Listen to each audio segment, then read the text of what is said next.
กี่ยวกับเรื่องหน่อไม้ขมนั่น5 ปีก่อนได้มาเห็นได้เคยได้เห็นการเก็บกู้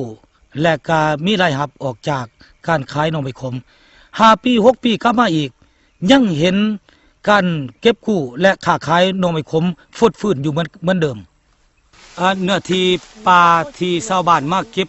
กู้หน่อไม้ขมนี่หรือว่าเครื่องป่าของดงต่างๆที่ผ่านมานี้แม่นเนื้อที่ร่วมของบ้านเบิดบ้านปกปักรักษาบ่ได้ขึ้นกันกับของเอกชนไผผู้หนึ่ง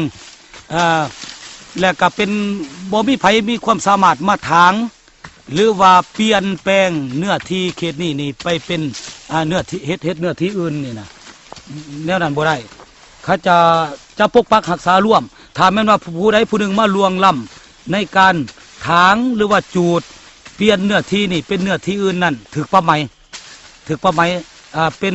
ป่าไม้บ้านป่าไม้หรือว่าบ่ได้ก็แม่นว่าเมืองป่าไม้การบริหารและการคุ้มครองชีวนานาพันธุ์อยู่ในประเทศลาวนี่บ่ได้เท่าที่ควรนั่นย้อนว่าการทำมาหากินและการเฮ็ดธุรกิจอันใหญ่ๆบ่ได้ไปตามแผนตามที่รัฐบาลได้วางไว้ในเรื่องการนำใช้ที่ดินย้อนว่า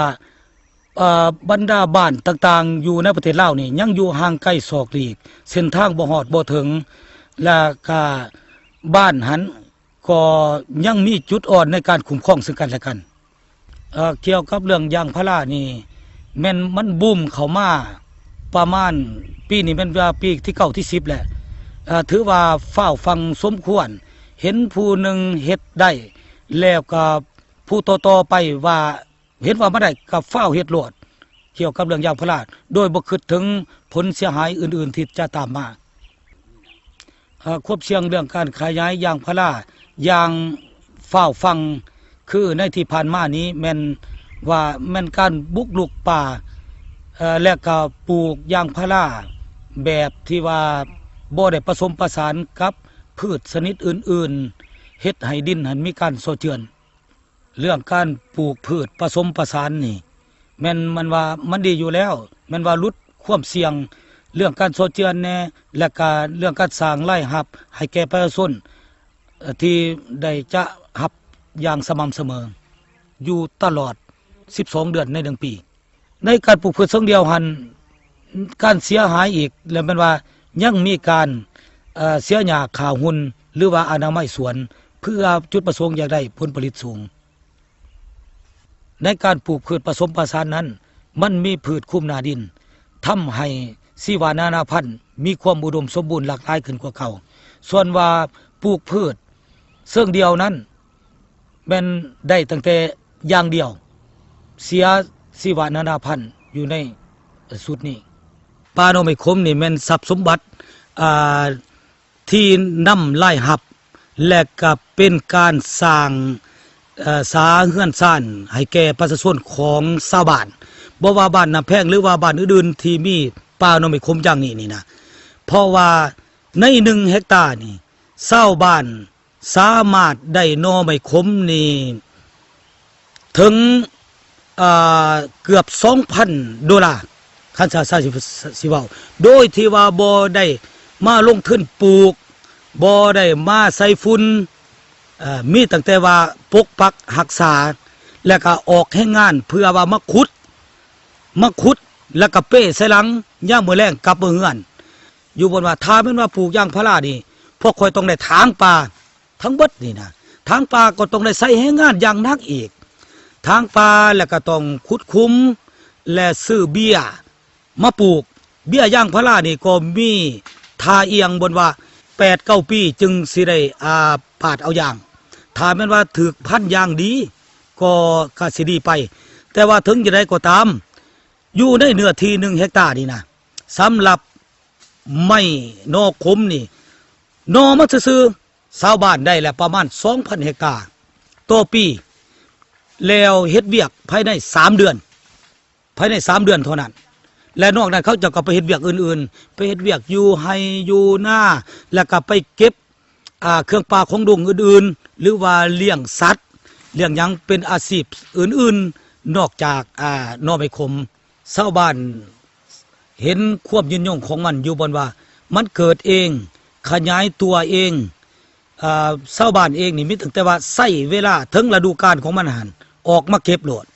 แล้วเพื่อเอาไปขายเป็นสินค้าอยู่กับบ้านของตัวเองเฉพาะบ้านน้ำแพงนี่และก็บางบ้านอีกได้อ้อมข้างบ้านน้ำแพงนี่เป็นตัวแบบหนึ่งในการปกปักรักษาชีวนานาพันธุ์ที่เป็นประโยชน์ต่อชีวิตการเป็นอยู่ของประชาชนเป็นสร้างรายรับและกระทั่งให้อากาศสดต่อชาวบ้านที่เขาเจ้ารับรู้ได้ดีและก็พร้อมทั้งปกปักษาดินดอนตัวหญ้าของเขาเจ้านี่อีกพร้อมและก็ทั้งสัตว์บ้านสัตว์ป่าเข้ามาอาศัยอยู่ในเนื้อที่แห่งนี้นี่คือกันอีก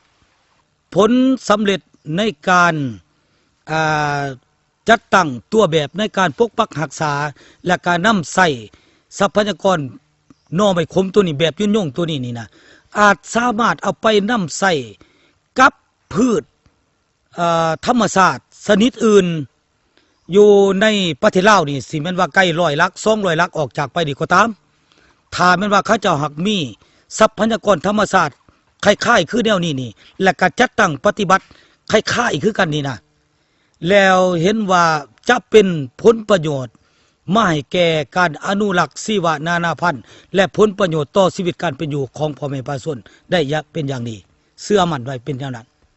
สำหรับบ้านน้ำแพงนี่พวกเขาได้เข้ามายามเขาเอาใจใส่เบิ่งทาแห้งของชาวบ้านเห็นว่าบ้านน้ำแพงนี่มีทรัพยากรธรรมชาติที่จะเป็นทาแห้งอย่างหลวงหลายหนึ่งในหันมีไม้นอขมนี้สองมาจึงว่ามีหมากแดงบ่มีเห็ดมีหยังนะแล้วพวกเขาจะได้มาสำรวจและก็ตกลงเป็นเอกสารกับชาวบ้านเอาเครื่องปลาของดงชนิดได้ชนิดหนึ่งนี่มาเป็นทาแห้งในการจัดตั้งปฏิบัติก็คือการกับจัดสรรคุ้มครองและนำใส่ให้เป็นสินค้าและก็นำใส่ในครอบครัวอย่างยืนยง